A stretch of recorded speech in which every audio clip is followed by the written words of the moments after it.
Assalamu alaikum warahmatullahi ta'ala barakatuhu. Barkanmu da sake saduwa a cikin wannan sabon bidiyon. A cikin wannan bidiyon zan nuna muku ta yadda za ku yi backup ɗin messages ɗinku daga tsohuwar waya zuwa sabuwa. Ma'ana zan nuna muku ta yadda za ku yi ku kwashe messages ɗinku daga tsohuwar waya zuwa sabuwa. Amma don Allah kafin mu ci gaba ku yi ƙoƙari ku yi min subscribe sannan ku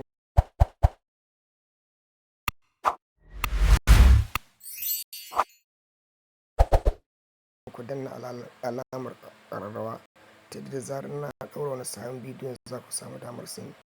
Yawa, to yanzu bari mu je a cikin bidiyon. Abu na farko da za ku shigo cikin Play Store.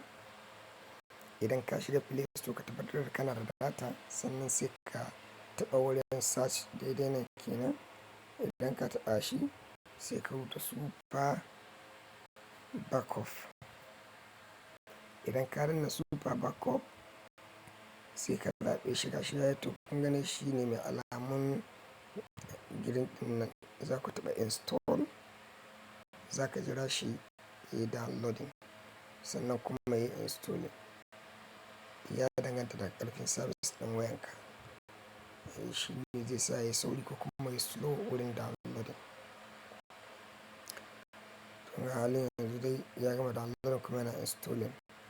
Bayan ya kammala installing za ka buɗe application ɗin. Ma'ana wannan application ɗin za ka yi downloading ɗin shi. Zai nuna maka permission.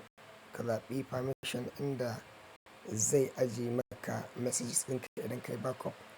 Kun gani a nan ina amfani da file manager wanda ake kira files. To a nan ɗin za ka zaɓi cikin wace folder kake son message ɗinka yi backup cikin file manager ɗin. Kun ga misali ya nuna muku gashi nan ta farko alarms, sannan da ƙarshe kun ga folder da ke ƙarshe zinda. To za ka zaɓi ainihin file manager ɗin da kake so. Sorry, folder ɗin da kake so sai ka yi storing ɗin messages ɗinka ciki. Wanda daga baya zan nuna muku ta yadda za ku yi message ɗin. To ni a halin yanzu zan zaɓi alarms na farko, folder farko kenan. Kun ga na zaɓi alarms, na sa OK na yi allow.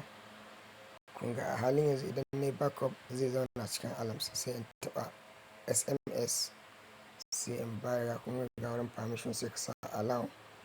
Idan ka sa allow ina da message 653 a ciki sai ka danna backup. Zai nuno maka talla suma da wannan tallan ne suke ɗan samun wani abu idan datan kana kunne. Amma idan datan ka ba ta kunne ba zai nuno ba.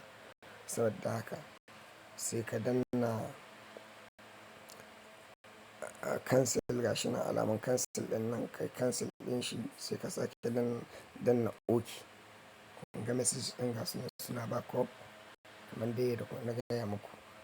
Bayan kun gama backup to idan kana da wata waya nan sabuwa ɗin wadda za ka tura ma ita ma bayan ka yi download ɗin wannan application ɗin sai ka danna. In kuma baka da shi kana iya shi kuma wannan application kai sharing ɗin shi ta zinda tsakanin wannan waya ɗin da kuma sabuwar waya. Kaga yanzu message ɗin dai na riga na backup ɗin shi zan yi sending. Idan na yi send zan zaɓi zinda. In danna zinda sai in tura shi zuwa ga sabuwar wayata. Kun gani zan tura shi ga sabuwar wayata. Za ka yi scanning ka tura shi da fatan kun gane wannan. To bayan ka tura shi message ɗin zai shiga cikin zinda. To bayan ya shiga cikin zinda to za ku taho nan. Misali za ka zo ka yi swiping ka zo inda ainihin super backup ɗin yake bayan ka turo shi. Kun ga gashi nan ya fito ta da ƙarshe sai ka danna shi. Idan ka danna shi misali za ka zo ka danna restore. Idan ka danna restore ma'ana ina nufin cikin sabuwar waya. Nan a cikin sabuwar waya ne muke misali.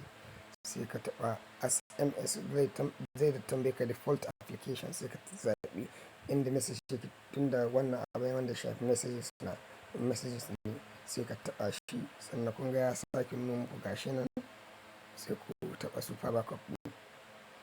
Idan kuka taɓa super backup ɗin sai ku dawo baya sannan sai ku sake taɓa restore. Kun ga direct ya kawo ku cikin alarms. Idan kuka diba ɗazu ai gashi da sama ɗin nan kun ga ɗazu inda ni saving ɗin cikin alarms ne saboda gashi nan cikin alarms. Yauwa to sai ku taɓa ainihin ga backup ɗin nan ƙasa guda biyu kun gani ga wanda ni na sabo.